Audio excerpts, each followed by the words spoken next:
Inside Hotel Monterey, a lively party takes over the club lounge. There, the crowd dances and celebrates to the sound of loud music. Meanwhile, the DJ commands the room with contagious enthusiasm. Soon, a woman approaches a man and greets him discreetly. Next, she whispers that the package has already arrived in the reserved room. With the message delivered, a bundle of cash is discreetly left in her glass. At the same time, on the 22nd floor, a group of men waits in the VIP lounge. Suddenly, the corridor lights go out, and one of them asks what's going on. The boss then orders everyone to stay calm and sends someone to check the floor below. At that very moment, the elevator silently arrives on their floor. As soon as the doors open, a knife is thrown at high speed. Immediately, the blade hits one of the men square in the head. Upon seeing the body fall, his companion reacts in utter shock. Desperate, he screams that there's an intruder on the premises. The one responsible for the attack charges in and takes him down easily, mocking the Yakuza's lack of skill. Then, another thug points a gun and yells for him to die already. But with quick movements, the attacker uses the man's body as a shield. In one swift motion, he defeats the opponent while disarming him effortlessly. The leader wastes no time and orders one of his men to report the incident and call for reinforcements immediately. Meanwhile, the stranger realizes there are still many enemies left to defeat. With a confident smile, he promises to finish everything so they can return home. Then, a brief and intense clash begins in the narrow hallway. Soon after, the floor is covered with fallen bodies. Panting on the ground, the boss identifies him as the hired killer from Korea.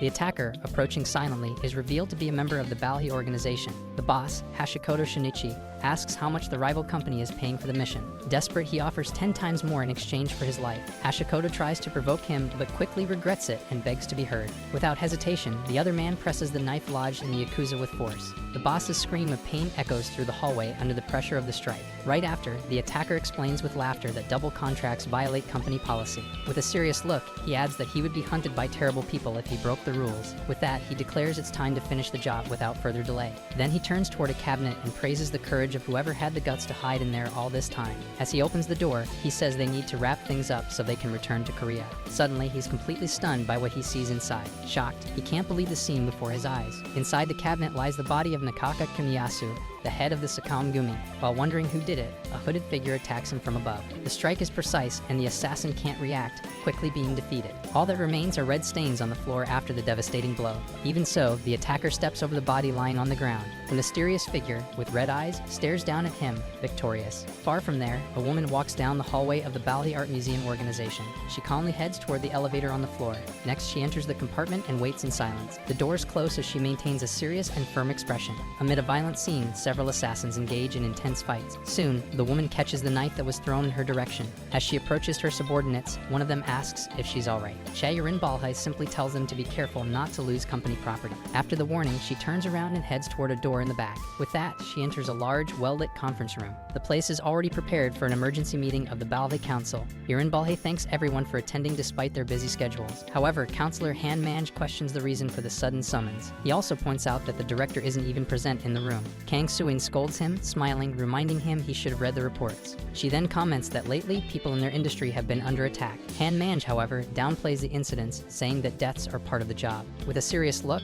Suin asks what he would say if the victims were from their own organization. Surprised, the counselor asks what exactly she means by that. Chaeyorin Balhei confirms that her colleague is right, revealing multiple losses among their staff. Furious, the man stands up and asks who would dare to confront Balhei. Even so, she clarifies that nothing has been confirmed yet and it might not be an organization at all. The vice director, Gudawan, questions her about what exactly she means by that. Then, Yorin Balhei picks up a tablet to present the investigation data. The screen lights up the table, capturing the attention of everyone present. Next, she displays the photos and explains that some believe it might be a single individual. The leader concludes that the case is serious, as there is someone skilled they still don't know. Kang Suin, in turn, finds the idea unlikely and wonders why they would attack her men. With a pensive expression, Gu Dawan suggests it might be someone they already know. The woman reacts with surprise to his hypothesis. Gu Dawan then begins to lay out his reasoning calmly. He goes on to recall the incident involving the monster that defeated assassins years ago. That man, known by the codename Zodiac, carried a dark reputation. Gu Dawan confirms that after the incident, he immediately retired. However, he warns that Zodiac's turbulent departure from Balhei makes him someone to keep an eye on. Han Manj disagrees, arguing that such suspicion without proof would shake the team's morale. In response, Kang Suin just scoffs at his statement with disdain. She then questions what Zodiac's past actions have to do with the current case. Irritated, the advisor tells the clever fox to shut up while the adults are talking. Immediately, she draws a gun and points it straight at his head. With a threatening smile, she asks if she should help him leave right now. Han Manj retorts that only after he's put a hole through her skull. Chaeyorin Balhei intervenes and orders them both to end the fight immediately. Calmly, she reminds them that they're in an official meeting. Reluctantly, they glare at each other angrily before finally backing down. Gu Dawen then breaks the silence and asks what the director said about the situation. The woman prepares to relay the decision she received from her superior. She informs them that he will leave internal affairs in the council's hands during his trip. With that, Dawen states that the priority is to gather more evidence, since everything is still circumstantial. Kang Soon, however, questions what they will do if Zodiac really is behind this. In response, several hooded figures silently approach her. The men stand before Cha Yurin Balhei as a sign of obedience. With a determined look, she adjusts her glasses without hesitation. Cha Yurin Balhei then declares that he will be dealt with the Balhei way. Meanwhile, the scene shifts to the front of a street cafe. On the ground, there's a man injured and visibly beaten. A henchman approaches, nervous, asking who the hell that bastard is. The fallen man then asks if he really means what he just said. The person who faced him was just a regular cafe worker. The narrative jumps back to a few minutes before the tense confrontation. Two men walk into the cafe, and one of them tells the other he told the clerk they were friends. Soon, the friend replies not to worry, and that a coffee would be enough. Sitting down, the other yells for the intern to bring an iced Americano and a hot chocolate. Behind the counter, the clerk politely asks them to place their order at the register. Ignoring the request, the customer keeps chatting with his companion. Moments later, he returns with the order and calmly sets it on the table. As he walks away, the clerk is stopped as the man steps on his foot. The customer then asks what that is, and the attendant replies it's what was requested. Furious, he throws the drink on the floor, shouting that he never asked for hot chocolate. He then questions who in their right mind would drink something hot in that weather. Meanwhile, the other customers start whispering at the scene. The cafe clerk tries to explain that the customer clearly ordered that.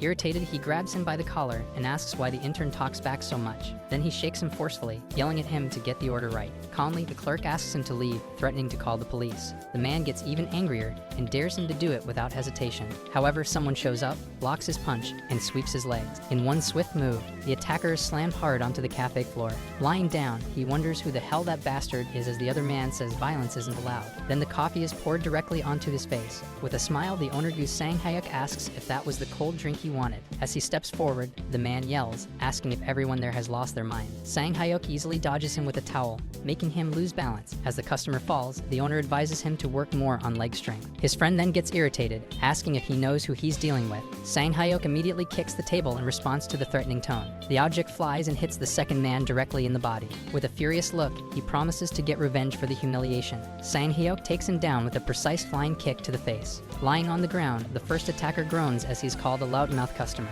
Soon, the second man is also lying on the ground, completely defeated. Sang Hyuk says he won't charge them for the coffee and tells them both to leave. With a serious look, he warns them that their hospitality ends here. Right after, the two are escorted out of the establishment without ceremony. Thus, Sang Hayuk apologizes to the customers for the noise. They then congratulate him for his quick reflexes, asking if he used to fight. With a nervous laugh, he denies it and asks them not to tell his wife. At that moment, the man's phone starts to vibrate. As he answers, he says goodbye and explains he has to go, asking everyone to feel at home. Hours later, the cafe is empty and completely messy. Alone in the place, the employee starts cleaning up the day's mess. Suddenly, someone runs into the shop, shouting his name. He quickly turns toward the door, surprised by the unexpected arrival. The boss's wife rushes in, desperately asking where he is. Calmly, he informs her that Sang Hayuk left some time ago. Worried, she wonders where her husband could be. Next, he asks her what's going on. She explains that the call got cut off and he hasn't contacted her since. At that exact moment, one of the earlier attackers kicks the door open with force. The guy storms in yelling, demanding to know where the boss is. Immediately, the woman asks who they are, now surrounded by a new group. The attacker tells her to stay out of it, threatening to show her who they're dealing with. However, one of his own companions scolds him for frightening a pregnant woman. Completely terrified, she silently watches the sudden scene unfold. Soon, the group's leader apologizes, saying he just wants compensation for his assaulted brother. Confused, she asks if the assault was committed by her husband. The man then offers to discuss the matter directly with her. In response, she asks them to return later, as she can't reach him. Even so, he gets annoyed, complaining about the lack of cooperation despite his politeness. Then he charges forward, saying that if the boss isn't there, she can settle things herself. The woman screams in fear as he tries to grab her violently. At the last second, the employee steps in and blocks the blow with his face. She immediately runs to help him, but he assures her he's fine. Angrily, the leader complains about the chaos and orders his men to handle the compensation. In response, the thugs start trashing the interior of the cafe. Meanwhile, the man bends down to pick up his glasses from the floor. Then the leader steps on them, calling him Four Eyes. Right after, he tells him to leave, saying he'll let him go to deal with the woman. However, he ignores him, even as the other demands he leave. Surprised, the leader wonders why he can't move the man. Irritated, he shouts that bastards like him always get punished. Suddenly, the guy panics from the strength of the grip he feels. His hand is then locked in place, making him question how strong the man is. With a swift movement, the employee twists his arm, and the thug yells, asking what he's doing. Then, the man screams in pain from the hole. Alarmed, the other thugs shout their leader's name. While holding his arm, the employee states that now he's the one who has to pay for the damages. vanishes. He then asks Sang Hayuk's wife to stay in the kitchen for safety. The gang leader then yells at the others, asking why they're just standing there against a single man. With that, they all charge together to attack the challenger. Soon after, a powerful punch lands on the game boss's face. The impact sends him flying backward as the relentless attack continues. Faced with the scene, one of the thugs gets furious and yells that this is madness. But before he can react, he's caught off guard by the opponent's speed. He's then taken down with a precise punch that makes him stagger back in pain. Meanwhile, another enemy pulls out a knife, trying to figure out who this man is. Without hesitation, he lunges forward, yelling to attack the opponent. However, the former intern simply grabs a fork from one of the tables. With the utensil in hand, he blocks the knife and strikes the attacker's arm. Right after, he stares at the blade with a threatening and firm gaze. Even so, the others decide to attack him all at once. With a smile on his face, he easily defeats the entire group. Within moments, the attackers are lying on the ground, groaning in pain. Defeated, the leader still wonders who the hell that bastard is. As he tries to understand, he considers whether the guy really was just a cafe intern. Panting on the ground, he decides it's better to avoid him for now. However, his path is blocked by a knife stuck into the ground in front of him. With a threatening look, a voice asks where he thinks he's going. Desperate, he tries to ask for a moment to explain himself better. But Dugen is the former Balhei assassin, warns that the payback isn't over yet. Shortly after, Sang Hayuk's wife approaches and asks if he's okay. In the background, two men remain on the ground after the fight. In response, the agent assures her he's fine and insists the priority is finding Sang Hayuk, asking where he is. Sang Hayuk's wife replies that he went to distribute food near Seoul Station earlier that day. Upon understanding, the veteran asks her to report the incident, as he believes the cases aren't connected, and says he'll check with the homeless. Next, the scene shifts to the train station platform. Outside, the Seoul Station sign stands out against the urban landscape. Nearby, the narrative focuses on a village where unhoused people live. Angrily, a resident kicks a can while complaining about the attackers. Right after, he questions whether they're being exploited for labor. Sitting beside him, another man comments that they're treated like easy targets just for being in that situation. Then, the group's leader tries to calm them down, saying they should wait for the right moment to show how dangerous it is to mess with people who have nothing to lose. Even so, one of those present reveals he heard that an outsider got involved in the operation. In response, it's said that the boss told them not to worry about the intruder, and with a smile, he adds that he hopes nothing happened. Drunk, one of them assures everyone that everything's fine and there's nothing to worry about. Soon, another comments that disappearances of adults usually don't get deeply investigated. He also points out that, without security cameras in the alley, there's no evidence at all. While trying to light a cigarette, he ends up complaining that his lighter doesn't work. With some effort, someone finally manages to light the cigarette for him. Suddenly, the man is startled when he realizes Dugen is standing right in front of him. Terrified, he backs away and asks who the stranger is, but the newcomer says he didn't mean to scare him. Next, the investigator shows a photo of a man on his phone and asks if they saw him distributing food earlier. On seeing the image, the man in the hat seems to recognize him, but his companion quickly silences him. However, the drunk grabs the phone and says the man looks like the guy involved in the incident. At that, Dugen's gaze turns serious and focused. Quickly, the drunk's companion covers his mouth to stop him from talking further. Right after, he grabs his friend and insists that he's way too drunk. Then he tells him to stop saying nonsense and pulls him along, saying they're going for soup. However, the agent interrupts them with a firm order to wait. He insists they take a better look at the photo. Immediately after, one of the men tries to strike him with a club. Dugen gets irritated and demands to know what's going on. The attacker then decides that since he's already there, they might as well take care of the problem too. At that moment, a shout echoes through the alley, announcing that he's been found. Suddenly, Dugen finds himself surrounded by a large group of men. One of the goons quickly points to him and tells the leader that's the man he was talking about. The leader smiles and says he came to check out the ruckus in his territory. Kwak Kin-cheol, the game boss, looks him over and calls him a naive kid. After that, he mocks that the boy will soon find his friend. With a cruel smile, Kwak threatens that he'll join the other one after death, mocking his luck.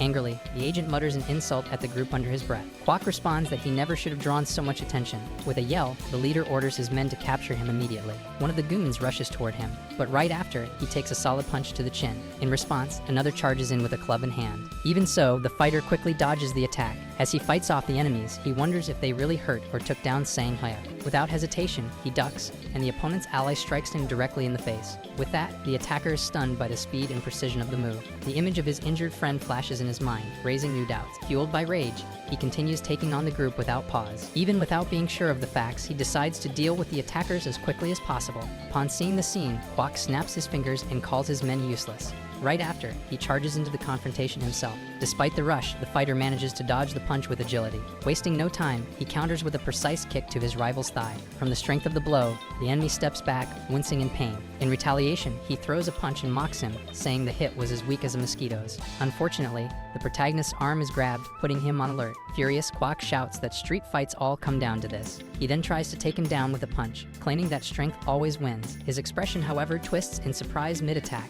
The young man catches the punch with one hand, stating he doesn't have time to waste. Right after, he twists the opponent's wrist with a sharp movement, creating distance. He focuses entirely on finding Sang Hayuk. Looking around, he notices shards of glass scattered on the floor. Surprised, Kwok curses him for his agility, comparing him to a rat. Without hesitation, the fighter picks up one of the glass shards from the ground. The rival then kicks up dirt in his direction to throw him off. Moments later, the dust hits his eyes, catching him off guard. Tired of the situation, the boss charges in with a direct, aggressive punch. With eyes gleaming, the determined fighter stands his ground. He counters with a precise kick that hits the enemy square in the chin. Hit. The criminal wonders how he managed to land the blow even without seeing. He then desperately tries to regain his balance. Opening his eyes, he sees the opponent holding the glass shard. From the impact, a cry of pain echoes as he staggers backward. Lying on the ground, he yells that his eyes hurt and calls the other a coward. In response, Dugen snaps back that a group who attacked a defenseless person has no right to complain. Right after, the attacker is grabbed by the hair, hearing that they don't even have the right to speak. Then the interrogator presses him, demanding to know where the previously mentioned man is. Around them, the henchmen hesitate, visibly shaken by how he's handling everything.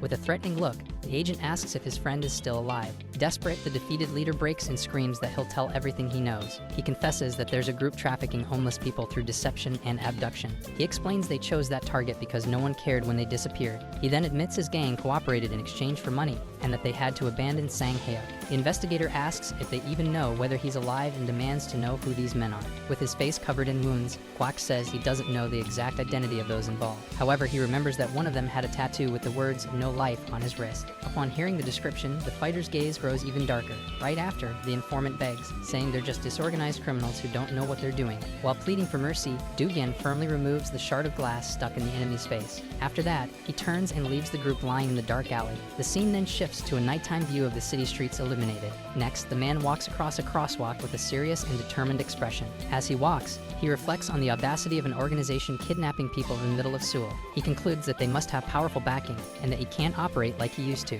Thus, he arrives at a bookstore that serves as a front for an intelligence agency. Without hesitation, he opens the door to the establishment firmly. Soon after, he enters the quiet and well-lit place. With her back turned, a woman organizing books apologizes for the mess. She then turns around and informs him that the store is already closed for the day. The visitor states that the matter is urgent and requests to speak with the boss. In response, the employee says they're closing and that the boss doesn't respond to just anyone. With that, he uses the secret code, saying he's looking for the oldest book. Surprised, the woman wonders how anyone could know that restricted phrase. Suddenly, she lunges and tries to restrain him with a fast, precise move. As they exchange blows, the agent grumbles internally about having to work overtime. Soon, the librarian Sahenjin threatens him with a knife, demanding to know how he found out the code. However, the visitor easily disarmed her with a precise block. Wasting no time, she counters with a direct kick, but the move is blocked again. With his quick response, Hyunjin is shocked by his incredible speed. During the exchange, she realizes her opponent's movements are beyond normal. Taking advantage of an opening, the intruder knocks her off balance, ending the fight. With a smile on her lips, the woman admits she's surprised, since he's not a regular customer. Finally, the infiltrator ends the conversation and insists on knowing where the boss is. Even so, Sahenjin acknowledges Dugen's impressive skills, but underestimates him with a mocking laugh. Still, she notices it's an unfamiliar face and decides to find out more about who he is. Next, she explains that she can't control herself when a stranger uses the company's secret code. With that, she informs him that the boss isn't around at the moment. Because of that, she prepares to act before the one in charge returns. Suddenly, she lunges with a knife, inviting him to a conversation. Quickly, the infiltrator dodges the strike with a fluid motion. Annoyed by the evasive move, the woman demands that he stop backing away. Right after, the visitor accidentally steps on a mop. Then he picks it up and raises it as if it were an improvised weapon. With a sarcastic look, Hyunjin asks how he plans to fight with that. Without hesitation, the man uses the mop handle to deliver a swift blow. Even surprised, the opponent manages to block the attack with her knife at the last moment. She then realizes he plans to use the staff's reach to his advantage. Because of that, she decides to close the distance and try to throw him off with a quick maneuver. However, she's stunned by the opponent's unexpected and agile response. Next, she's struck by a solid hit delivered with the mop handle. From the impact, she stumbles back and admits she barely avoided the blow. Soon after, she decides to aim for his leg with the knife, but the man stops the strike with a precise punch to the hand holding the weapon. The spy stares at him, surprised by his incredible speed. Taking advantage of the opportunity, he grabs her wrist firmly. As soon as he immobilizes her from behind, she panics and begs him to wait. Ignoring her plea, the fighter forcefully throws her against the room's furniture. With that, the agent crashes painfully to the floor of the library. On the ground, she groans about her back pain among the scattered books. Suddenly, she notices him approaching and goes on alert again. The man then demands that she stop stalling and say where the boss is. He remains standing, imposing, staring at her intently. At that moment, a new female figure appears, asking if he's rich. Chien-goen shows up, accompanied by her guards, criticizing the mess in the store. She is introduced as the owner of FES Bookstore, an underground information company. From the floor, the employee nervously tries to apologize to her boss. Then, Goen stops next to one of the fallen books. The book turns out to be a detailed file on Dugen's profile. With that, the leader asks if he's returned or if he's there to settle old scores. Even so, Dugen just stares at her silently, keeping a serious expression. Then he shows a note that mentions a tattoo and human trafficking. Immediately, Chien-goen recalls the old slave island incident, and he asks if she knows anything about it. In response, she says that for now, she has no information. The man then asks what exactly she meant by for now. She explains that since the case involves homeless people, the agency will also have to investigate. Curious, he asks if the investigation will take long. As she walks away, the woman advises him not to rush. Finally, she reveals that the incident involved labor exploitation, so the person he's looking for might still be alive. Chien-goen offers to help with the case, but reminds him she'll collect old debts in return. Right after, she pulls a file from one of the nearby shelves. While analyzing the contents, she comments that his timing for arriving is rather suspicious. The document in her hands again shows the visitor's detailed profile. After that, she closes the book and says she has something to tell about the place where he used to work. She then asks him to wait a bit before she reveals the information. With that, she warns that nothing is more foolish than acting based on uncertain data. Sitting on the floor, the man replies that he understands the logic behind her words. Chien-goen reveals that the FES reconnaissance team has already arrived at the location and might find something soon. As she speaks, he just observes her in silence. Finally, the woman emphasizes that he knows better than anyone the skills of her team. Meanwhile, a lone van drives down a dark street under heavy rain. Elsewhere in the city, 3 suspicious men gather under the storm. Agent An Cheol-hui watches them, suspecting that it's the temporary holding site. Beside him, Cham Myong-sik comments that everything seems to be going a little too smoothly. His colleague reports that it was easy to follow the targets, who didn't seem very dangerous. Even so, he shows concern about who might be backing the group and decides to report it first. When An prepares to start the operation, something strange catches his attention. In an instant, his face twists in terror as he notices a new threat. An unexpected scene reveals one of his men being neutralized by a mysterious figure. Soon after, the attacker's red eye glows intensely in the darkness. The agent reacts in panic to the sight, not understanding what is happening around him. In the midst of the chaos, Cham Myong-sik realizes he's lost contact with the team leader. Before he can react, he too is struck and falls unconscious after the impact. Next, the camouflaged attacker takes down the entire team in the blink of an eye. In the center of the courtyard,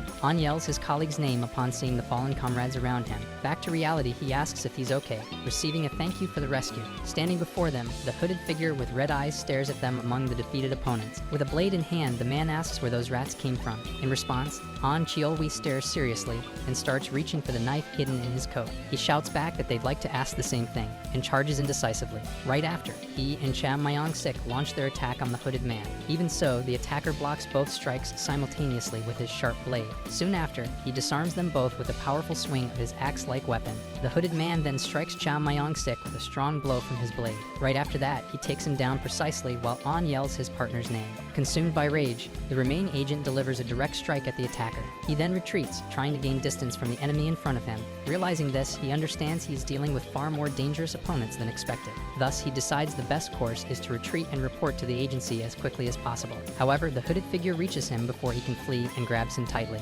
Defeated, An Cheol-hui doesn't resist the final blow that immobilizes him completely. Soon his body remains motionless under the constant falling rain. The attacker watches him, murmuring that these pests are gathering, which he finds irritating. Back at the bookstore, one of the guard's phones starts vibrating unexpectedly. Quickly, the security guard steps over and whispers that there's a problem, catching her off guard. In shock, Chien-goen can't believe it and asks what total annihilation means. With that, the guard explains that he had to send another member due to not receiving any status reports. He then confirms the terrible news that all the agents sent were defeated, leaving Chien-goen serious. The scene then shifts to the West Seaport. Inside a car, a man's hands are shown tied up. Next to him, he and several others sit in silence. When he regains consciousness, the man wonders where he is and tries to recall what happened. His mind then flashes back to a few hours earlier near Seoul Station. There, Sang Hayuk was walking while telling his wife on the phone that he was already heading home. She praises him for his volunteer work, making him happy to be recognized. As he walks down the stairs, they agree to have dinner together later. Suddenly, a strange noise startles him, and he turns around asking if someone is okay. Right after, he looks down, shocked by the scene before him. A group of masked men are holding someone down, complaining that they should have acted faster. Seeing that, Sang Hayuk yells angrily, demanding to know what they're doing. With the sudden attack, his phone falls to the ground while his wife asks what happened. Now lying injured, he hears her voice calling his name in desperation. Even wounded, he glares at the attackers before being taken down. The criminal then comments that he was simply in the wrong place at the wrong time. Next, a strong kick hits him and he loses consciousness. Back in the present, a car stops in a remote area. Nearby, a group of men waits in front of a dark warehouse. Soon, one of the captors orders the hostages to enter the building quickly. Inside, one of the prisoners is shoved roughly onto the concrete floor. He groans in pain, trying to recover from the impact. Suddenly, his eyes widen in absolute terror. He gasps at the horrifying scene in front of him. Beside two motionless bodies, a man screams in panic, not understanding what happened. Right after, a camouflaged figure holding an axe asks if he saw what occurred. The scene then shifts again to the FES library. There, someone politely apologizes for an unpleasant issue. Dugen then requests the FES information, saying he needs to check it himself. Seated across from him, Chien-goen watches silently and attentively. As she insists on her request, the woman agrees but says there's something that must be done first. Chien-goen then reveals that she has something important to say. The investigator listens to her silently, waiting for the revelation. With that, she mentions Balhei, the place where he used to live. As one of her bodyguards lights a cigarette, she warns that there are troubling situations going on there. Dugen immediately asks what exactly she means by that. She explains that Balhei agents have been found dead, and the company's operatives are acting to find the culprit. Chien-goen goes on to say that they're investigating the history of former employees and other organizations. Because of that, she concludes that he is also on the list of suspects. She then reminds him that there are still people in Balhei who hate him and asks what would happen if he suddenly disappeared. That was when Goose Sang Hayuk saved him, preventing a fatal fall. Dugen remembers the two of them crying and hugging in that difficult moment. Back in the present, he concludes that that friend is his only family. He then admits to Chien-goen that many problems arose because of past decisions. Even so, he emphasizes that Sang Hayuk had no fault in any of it. She watches him closely as he speaks and adds that that's what he claimed. She also remarks that while problems are common for informants, this case is different. As she stands up, she warns that the situation could lead to conflict with Balhei and involves serious risks. At that moment, Sahenjin approaches the two. Then Chien-goen grabs her by the arm and tells Dugen to take her with him. Surprised, Sahenjin asks what that's supposed to mean, while Chien-goen explains that it's hard to offer more help. Outraged, she protests that her opinion should at least be heard. Even so, Chien-goen insists he take her, assuring that she'll be of great help. The scene shifts to the city of Prague in the Czech Republic. There, a man answers his phone in a hotel room. While calmly cleaning his hands, he questions having to return to work so suddenly. Soon, a man lies unconscious on the floor after a fierce confrontation. On the other end of the line, his superior asks if something happened and says they need to begin an investigation. Then the voice reveals they will investigate Jong Dugen, that man's former supervisor. He is Shim Gunwoo from Balhei's inspection battalion and Dugen's successor in the past. Surrounded by bodies, Shim Gunwoo agrees over the phone to return to the investigation. Right behind him, a survivor rises silently with a knife. The man curses him angrily, gritting his teeth before attacking. As he lunges, the investigator scolds him for being careless. With a swift movement, he counters with a direct strike to the neck. The blow lands solidly, and the man reacts in pain and surprise.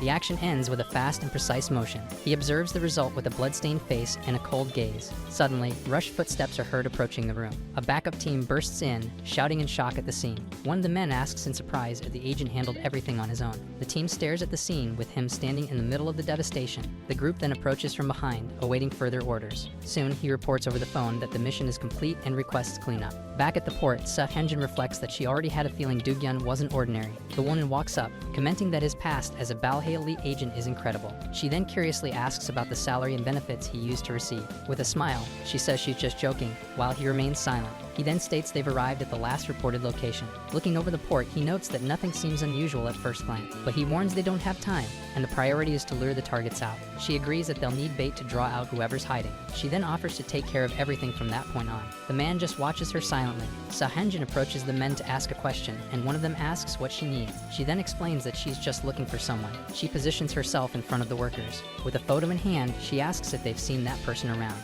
She insists that even if they haven't seen him, maybe they've heard something. One of them directly asks the other if he knows anything, but the men shake their heads. Soon he gets irritated, saying they don't know anything and that she should leave. The woman then asks to just make one more question. The man stares at her, confused by her persistence. Touching a fishing net, she asks if they've been using it. Outraged, the worker asks what she thinks she's doing. She comments that she heard nets need to be cleaned, but that one looks untouched. The man explains that the boat hasn't sailed in a long time, so the net hasn't been maintained. With a suspicious look, the investigator simply says she understands the situation. She steps away to observe the boat from a distance. However, she points out that for a boat that's been idle so long, the hull looks way too clean. She then asks if the bottom shouldn't be covered in barnacles. The man accuses her of looking for trouble and bothering busy people. With a laugh, Sahenjin says she was just curious and apologizes if she offended him. Right after, she turns and walks back to the pier. The agent then asks Dugen if they can proceed now that the bait has been set. Her partner comments that she really does seem to have a plan. That same night, the scene shifts to a warehouse at the port. Suddenly, boxes are being moved. Next, men rush to clean up the mess, saying they need to get rid of the bodies before morning. Watching from above, Sahenjin comments that she didn't expect them to take the bait, and her partner realizes she already anticipated it. She reveals that FES implants tracking devices in employees assigned to high-risk missions. Her ally asks about the tracker and why they didn't go straight to the location. She explains that they weren't sure who was behind the murders, so she caused a scene at the port on purpose. With that, the investigator charges in quickly. Her strike lands cleanly on one of the workers. Sahenjin lands and explains she did it to make them panic and try to dispose of the body. The leader of the group recognizes her from the dock and yells, asking how she found the place. With a smile, she replies that they were idiots for falling into the trap. Dogen watches the scene and concludes she's as skilled as Chien Goen had said. Furious, the man in charge orders his subordinates to attack. Immediately, an intense fight breaks out inside the warehouse. The fighter rushes in with a furious punch at one of the men. His movement causes the other to hit his own ally in the process. The agent then stares seriously at the fallen opponents. His partner watches the scene, surprised by his reaction. She realizes he handled everyone by himself in an instant, as if he knew exactly what she had planned. Then she wonders if he was just watching because he already knew everything and thinks it's better not to provoke him. The defeated leader begins to confess about a group called Dahopa. He reveals it's a gang that expanded into Seoul and traffics homeless people. Next, the man admits his own group profited from their operation. However, he explains that at some point they stopped buying people and only asked them to hold and transport them. The man adds that the payment was too high to refuse and that he heard the victims were taken to an island. The investigator concludes the situation is more serious than just kidnapping and that their next step is to find them. Dogen demands the location of Dahopa, but the man stammers that there's no way to contact them. The fighter's expression hardens at the answer. The man then reveals they will come to pick up the victims at dawn, and that it might be possible to catch them. Far away, the lights of a mysterious island glow in the night. Meanwhile, back at the port, water gently hits the boats. Soon after, men in suits with an intimidating presence guard the area. Next, people with their feet bound are forced to walk. A crowd of hooded prisoners is lined up and led forward. Soon, a large door opens, revealing a lit passage they are meant to follow. Inside a car, Sahenjin says she thinks it's time. She then questions whether their team is plotting something, since they revealed the information so easily. Suddenly, the lights of a boat approach the pier in the darkness. She notices the movement and comments that they've finally arrived. The boat docks at the pier as silhouettes watch from afar. Soon, the men from Dahopa walk along the dock to meet the workers. The local group's leader greets them, thanking them for coming. The Dahopa boss asks about the cargo, and the man nervously replies that preparations are ready. In a flashback, Sahenjin hands a tracker to the one in charge of the shipment, telling him to place it on the ship. The man panics, shouting that he'll be punished if he's caught. He then argues that he cooperated and that the professors should handle this directly. The agent glares at him with contempt, asking if he really believes he has a choice. She then turns her phone screen toward him. The screen displays a photo of the man with his wife and daughter at an amusement park. Terrified, he asks what that is, and Sahenjin warns that taking him out would be no problem at all. She threatens him with a family reunion, and the man agrees to obey. Meanwhile, at the dock, the men of the Dahopa organize the prisoners for boarding. The collaborator nervously wonders what to do, while a thug orders everyone to hurry up. He then glances at the parked cars, aware that he's being watched. From inside the vehicle, Sahenjin stares at him with a stern look.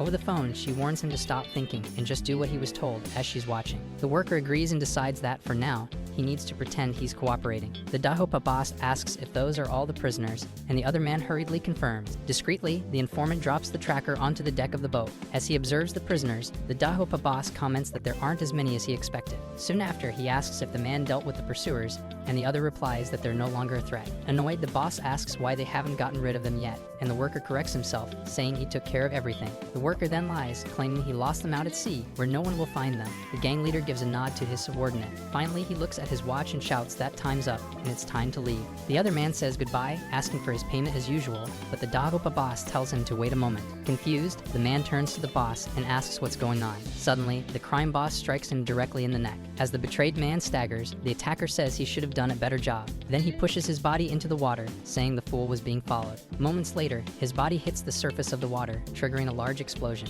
Alarmed, Sahenjin wonders aloud if they've been discovered. The Dahopa men subdue the remaining workers, who beg for their lives. One of the henchmen reports that everything is resolved, and the boss orders him to clean up the mess before coming back. The investigator asks if they shouldn't leave, but Dugen argues that attacking now might slow things down. She stays silent, watching him with a serious expression. The agent explains that it's better to check the tracker first, since there's no guarantee they'll talk. Meanwhile, the Dahopa boat departs the port at high speed. The woman confirms on her phone that the tracker signal is working properly. The small device blinks discreetly on the deck of the departing boat. She follows the boat's path using the tracker on her phone. Dugen concludes that the men they saw weren't part of the FES team, and that they must assume there are other skilled individuals involved. His partner agrees, stating that her team wouldn't be defeated by them and that others must be watching. She then reports that she informed the company to investigate, while he remains silent. Suddenly, the investigator turns to him, saying she has a question. She comments that he seems to have a connection with the CEO, and asks how the two met. He asks why she's so curious about the boss. She explains that it's a professional habit.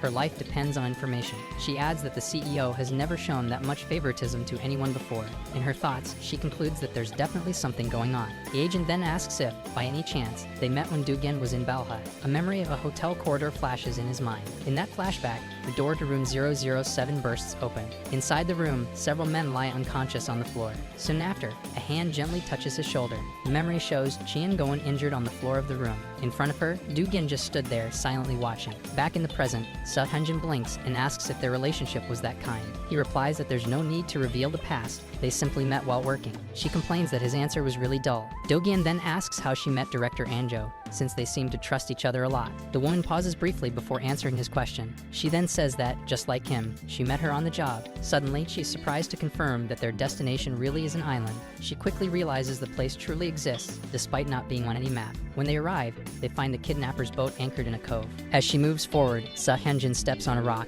and asks him to slow down a little. Even seeing that she's in a hurry, Dugen keeps cutting through the forest without responding. The agent asks if he's ignoring her and states that they need to assess the island's terrain first. Suddenly, the man's eyes widen as he sees something ahead. In that instant, he reacts quickly and blocks a knife that was aimed at Sahenjin. He immediately realizes that a blade was near his neck. He then dodges it just in time. The fighter immobilizes a man with a knife while being attacked. Angrily, he demands to know what that guy is doing there. The intruder, Choi Seoko, former superior of Dugen, says he didn't expect to run into this famous junior. Despite the heavy rain, a man gets out of a car and approaches a building. As he walks, he wonders if that was the last place the ex-agent Dugen visited. The sign reveals it to be the Underworld Intelligence Agency, the FES Bookstore. Because of that, the man enters the establishment. At the same time, a disc is hurled forcefully through the air. Right after, a shot hits the target and shatters it. Several others create small fragment explosions. Then the deputy director of the Balhei Art Museum, Dahopa, appears holding a shotgun. After that, he offers a man the documents containing information on the former agent.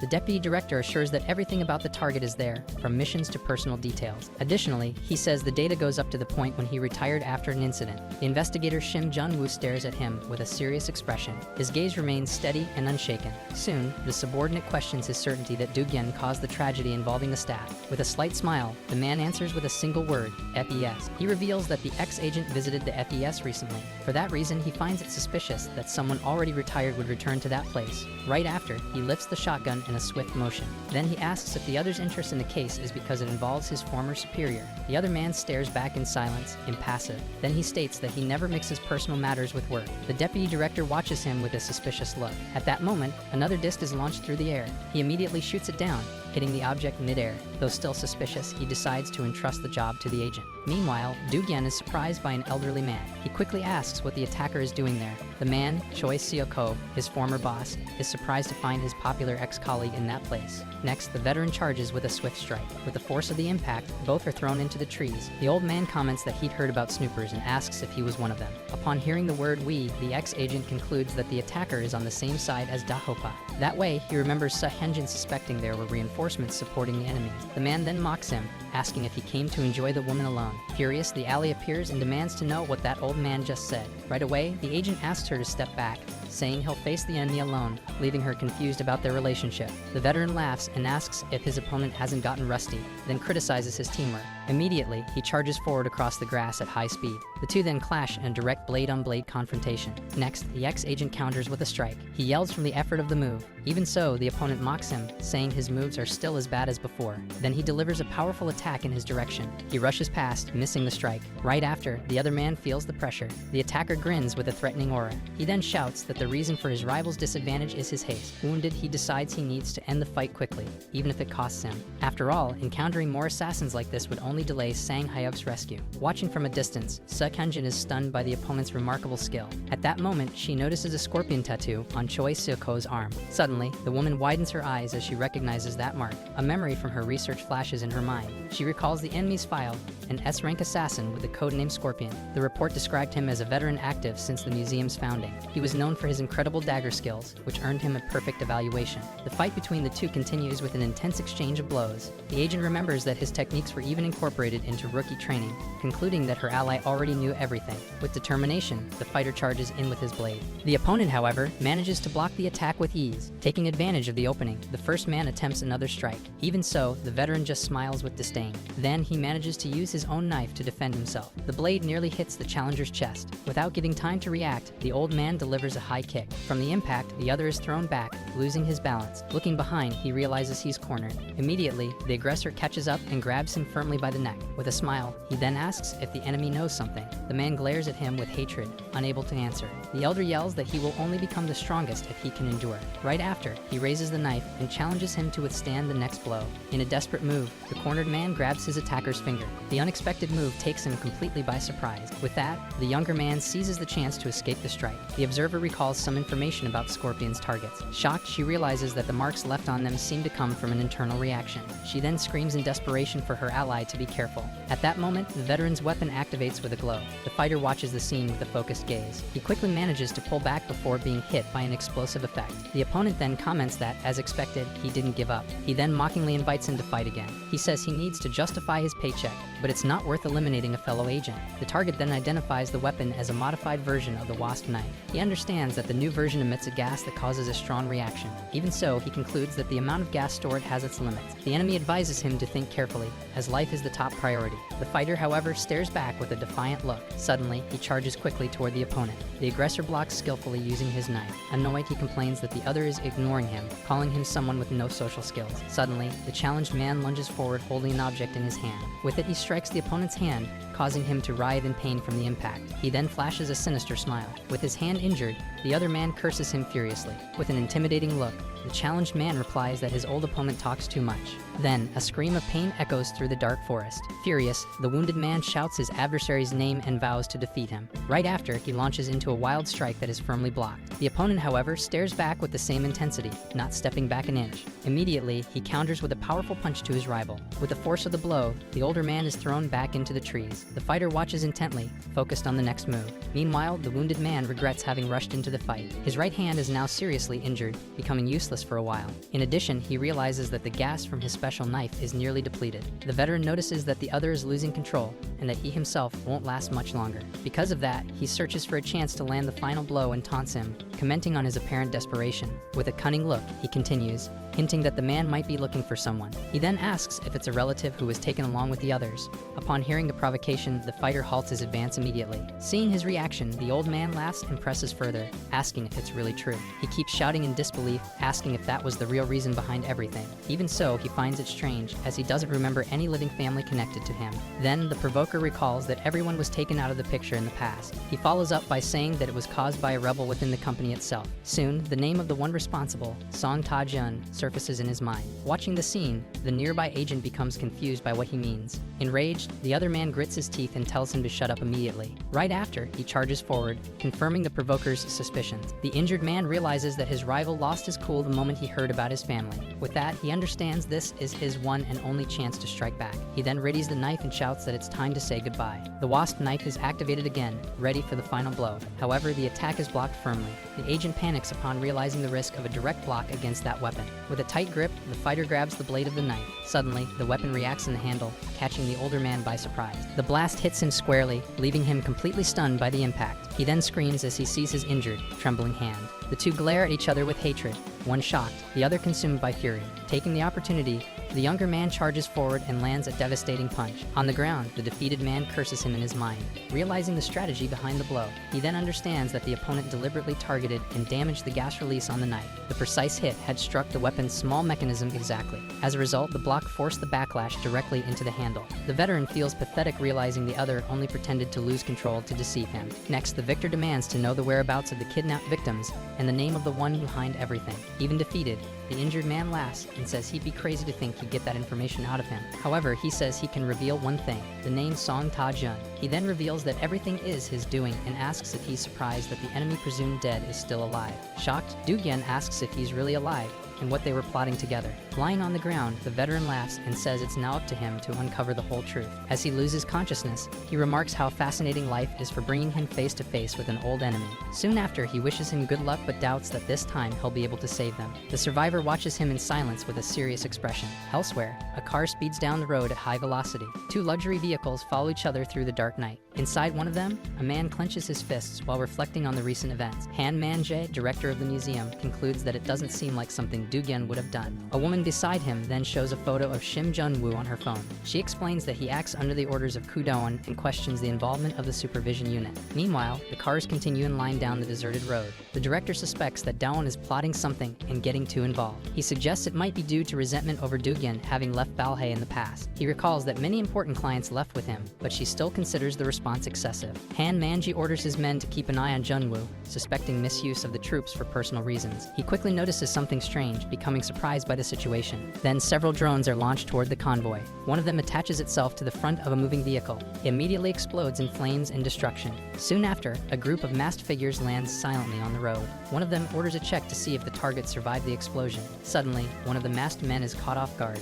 He is then violently launched backward by the force of a car door. The scene erupts into chaos, with the attackers being swiftly neutralized. Han Manji then shouts, demanding to know who dares challenge him. The other masked figures watch the scene silently, without reacting. From inside the car, he roars in anger over the tricks used against him. Soon, Sang Tajian appears and comments on the director's foul mouth. Surprised, Han Manji is immobilized from behind by the enemy. Next, he feels the pressure of a cord being pulled against his neck. Suddenly, a shot is fired at point-blank range. With a determined look, the director reacts. With a swift motion, he tries to hit his attacker. He then fires back at him. Even so, the opponent manages to get close and land a kick. He immediately pulls away, trying to create distance. Sang Tajian comments that he didn't even get a scratch and praises Balhei's cars. With a smile, he begins removing his mask and says it's been a while since their last meeting. He then reveals himself and greets the director with sarcasm. The scene shifts to Dugen, who recalls the dying man's last words. Choi Seok-ho laughs and reaffirms that it's up to him to uncover everything. Sang Tajian is behind it all, the same man who was presumed dead. In shock, the director asks how he's still alive, since Dugen was supposed to have eliminated him during the rebellion.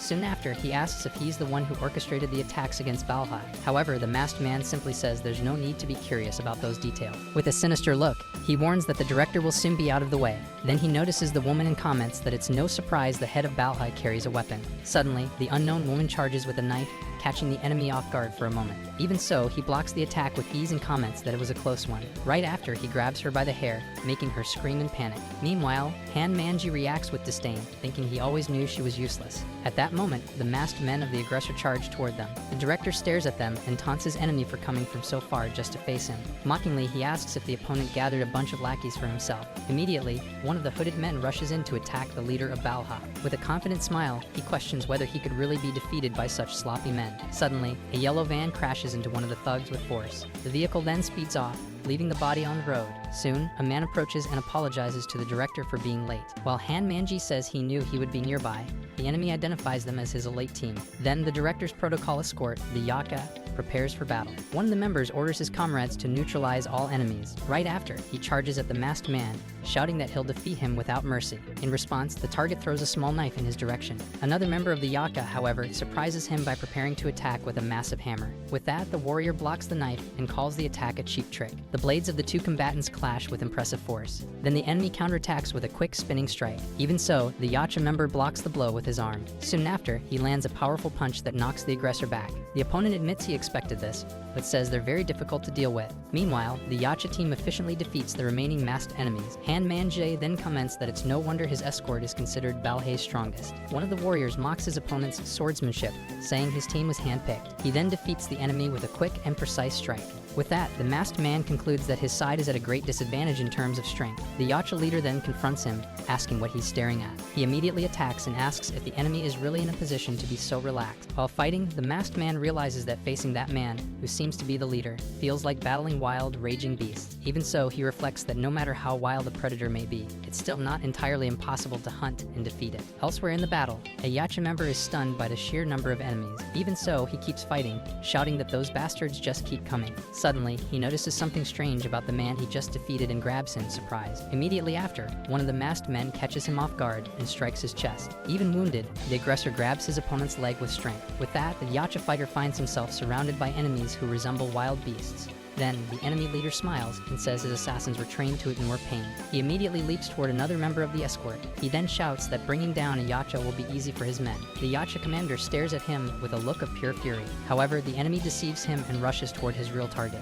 The guard panics upon realizing he's lost sight of the opponent. He quickly sees that the man is behind the director and shouts that he's in danger. Furious, Han Man-jae pulls a gun and calls his enemy a pathetic worm. He then fires point blank at the masked man holding him. The impact of the shot throws the aggressor back, seriously shaken. Even so, the enemy advances and stabs him in the arm with a knife. Shocked, Han Man-jae wonders where he found men who keep going even when injured. The escort leader shouts the director's name in desperation. Meanwhile, the enemy taunts him, asking if he forgot his own words. With fury, the man charges and attacks the opponent with an axe. The adversary smiles and tells him to focus, asking what he's staring at. The commander curses him with a look of pure hatred. Then he takes a heady blow to the face. From the impact, he falls, visibly injured. The other Yacha members then rush to the director, asking if he's okay. While cursing the enemy, one of the men suggests their leader needs treatment first. From a distance, the masked man mocks him, asking what happened to his arrogance. He then watches them from the shadows with a sinister gaze. Since the situation had come to this, he decides to hold them off so the director can escape. Right after, he throws a smoke grenade and yells for his companions to take the chance and run. With that, the other members of Yacha rush to get the director to safety. Sang Tajian just laughs mockingly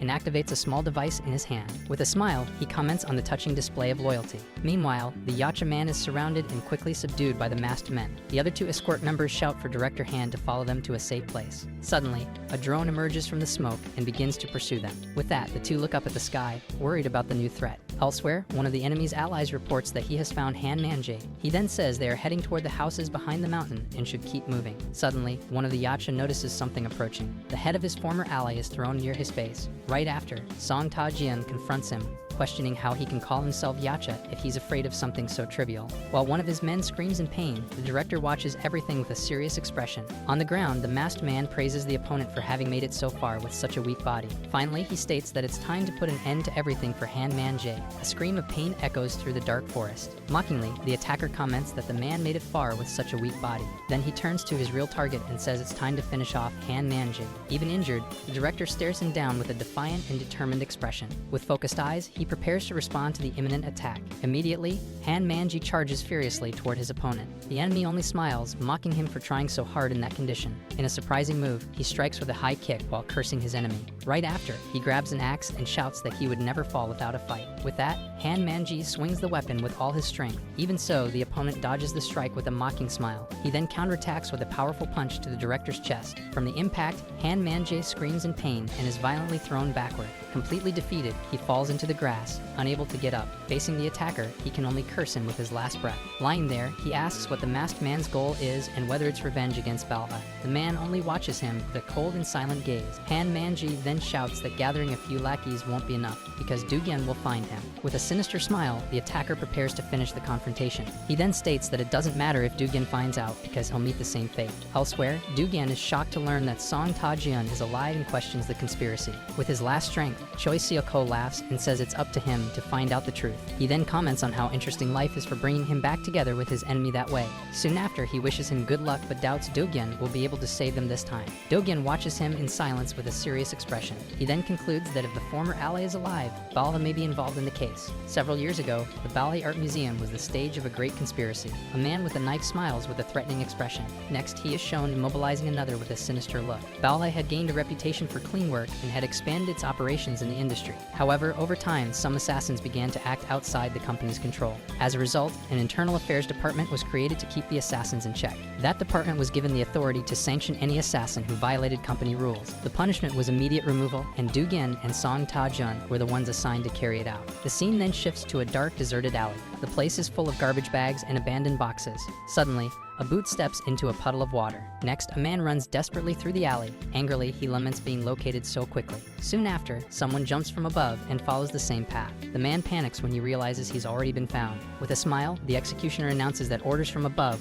are to remove him from the organization. Immediately, he charges in and strikes the target with a precise blow. Then he accuses the traitor of dealing with other brokers and leaking information about VIP clients. With that, the man tries to defend himself by attacking his pursuer. However, he ends up running away while holding a knife in his hand. Dugen strikes the fugitive with a direct punch to the face. The traitor screams in pain from the forceful impact of the blow. Then he falls to the ground, completely defeated and powerless. His former colleague then scolds him for having the nerve to act against the company. Furiously, the man yells that no one there is clean enough to judge him. His hand is wounded as he grips the knife in one final act of defiance. His face twists into a mixture of hatred and despair. Moments later, the executioner ends the mission with a cold smile. The body remains sprawled on the ground, motionless. Standing before it, the agent laments that, though it's orders, this kind of work is never pleasant. He then comments to Dugen that their colleagues are practically family to them. Dugen, however, replies that this job can't be done if you let emotions interfere. He then makes a call to report the job is done and asks for cleanup at the site. Behind him, his partner watches the scene in complete silence. The scene shifts to a modern apartment building at night. Soon, the man types in the code to enter one of the apartments. As he opens the door, he peeks inside with a cautious expression. Immediately, he notices a pair of women's high heels on the floor. With that, he asks if she's already arrived. Hee-jong, the museum curator, confirms and asks if things went well. He then apologizes for being late, commenting that internal affairs work has been insane. As he sits down, he complains that his colleague has been getting more difficult lately. Noticing her demeanor, he asks if something's wrong. He insists that she doesn't look well, but she denies that it's anything work-related. Then she places a hand on his shoulder, saying she was worried something might have happened. Moments later, she whispers that she missed him and kisses him intensely. She then softly whispers his name, Tajian, in the middle of the intimate moment. Hee-jong gives in completely to the passion of the moment. The intimacy between them continues to build in the darkness of the room. He asks what's wrong, saying she seems a little off. With a serious expression, she reveals she has something to tell him. Upon hearing that, he says he knew something was going on with her. With a smile, he encourages her to say what it is. Suddenly, his expression shifts to a look of pure rage. His eye glows with anger as he shouts, asking what she just said. With a trembling voice, Hee-jong reveals that Internal Affairs is trying to kill her. Our video ends here. If you enjoyed it, please like and subscribe to the channel. Until next time, bye bye.